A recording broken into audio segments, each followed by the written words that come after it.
வணக்கம். ரூப்ஸ் சேனலுக்கு உங்களை வரவேற்கிறேன். இன்றைக்கி நாம் பார்க்க போகிறது ஒரு ஸ்வீட்டு தான். ஈஸியாக வீட்டில் இருக்க பொருளை கொண்டு எப்படி பண்ணலான்ட்டு.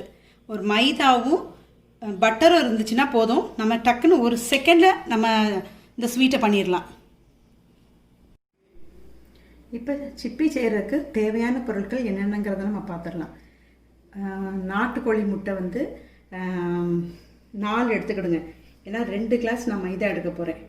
2 கிளாஸ்க்கு 4 முட்டை எடுக்கிறேன். நீங்கள் சாதாரண முட்டையாக இருந்தால் 2 முட்டை போதும்.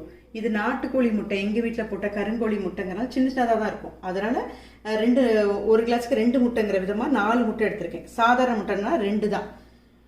மைதா 2 கப்பு. பட்டர் இது 1/2 kg. இதில் பாதி தான் எடுப்பேன். 1/4 கிலோ போதும் பட்டர்.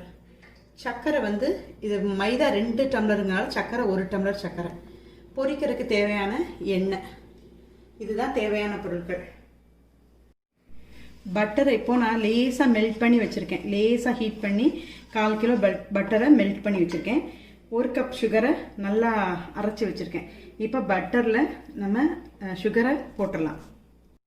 இப்போ சுகரை போட்டுடலாம். நம்ம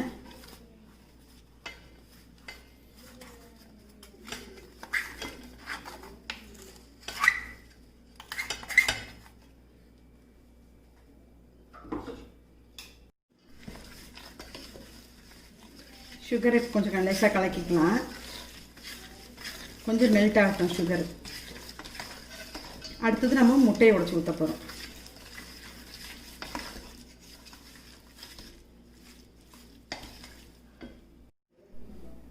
நாலு முட்டையும் உடைச்சி ஒன்றுனா போட்டுற வேண்டியது.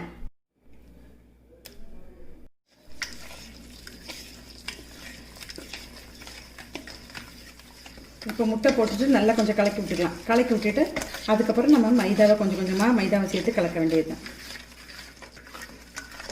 தேவைப்பட்டால் கொஞ்சமாக பால் ஊற்றிக்கலாம். ரொம்ப திக்காக இருந்துச்சுன்னா கொஞ்சம் பால் சேர்த்துக்கலாம். நான் பால் சேர்க்க வேண்டிய தேவை வராதுன்னு நினைக்கிறேன். நான் ஒரு 1/4 கிளாஸ் பால் சேர்த்துக்கிறேன்.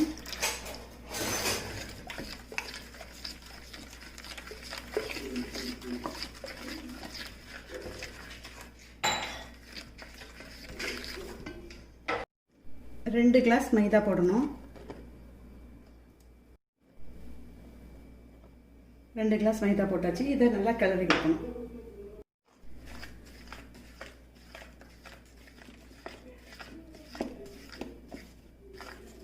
இதை நல்லா கிளறணும். நல்லா திக்காக பிசையணும்.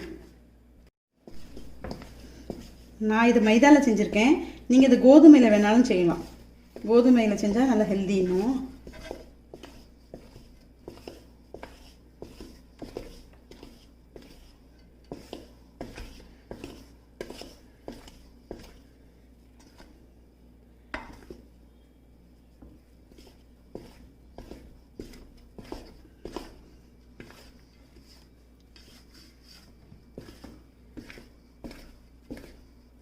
கட்டி இல்லாமல் நல்லா கலக்கணும்.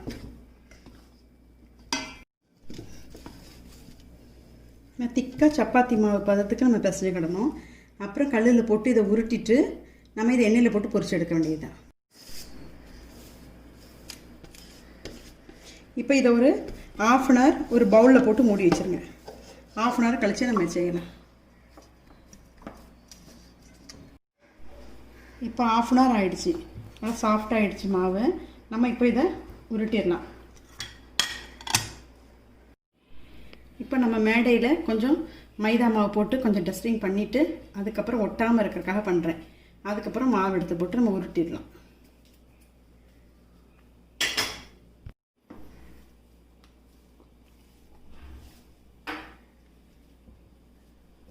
கொஞ்சம் திக்காக தான் நம்ம இதை உருட்டணும்.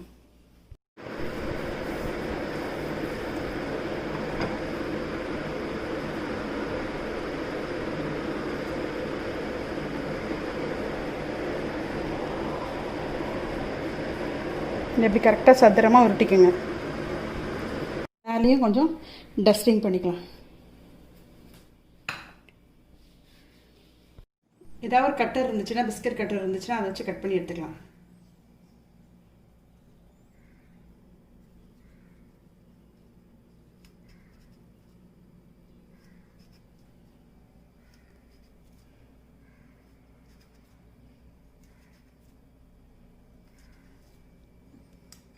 நான் ஹார்ட் ஷேப்பில் கொஞ்சம் அருங்கோணத்தில் கொஞ்சம் கட் பண்ணுறேன்.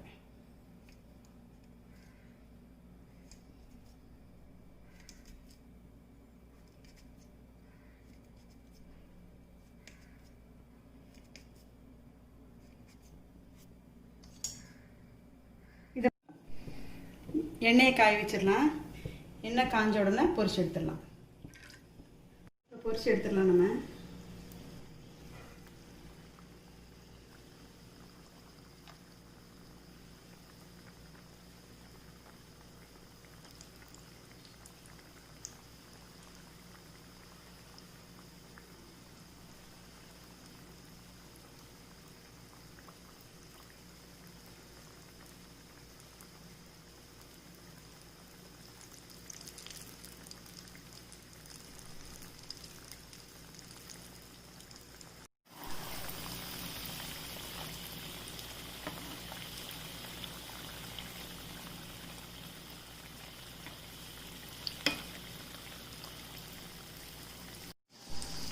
இந்த கலர் வந்தோடனே எடுத்துடலாம்.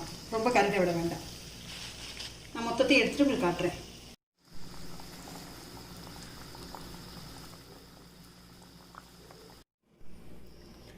பாருங்கள் எப்படி வந்திருக்குங்கிறத. ரொம்ப சூப்பராக வந்திருக்கு. ஒன்று எடுத்து பிரித்து காட்டுறேன் பாருங்கள். மேலே கிறிஸ்பியாக உள்ள சாஃப்டாக சூப்பராக இருக்கும். இந்த ஸ்வீட்டை செஞ்சு பார்த்துட்டு நீங்கள் கமெண்ட் பண்ணுங்கள், லைக் பண்ணுங்கள், உங்கள் ஃப்ரெண்ட்ஸுங்களுக்கு பிடிச்சிருந்தால் ஷேர் பண்ணுங்கள்.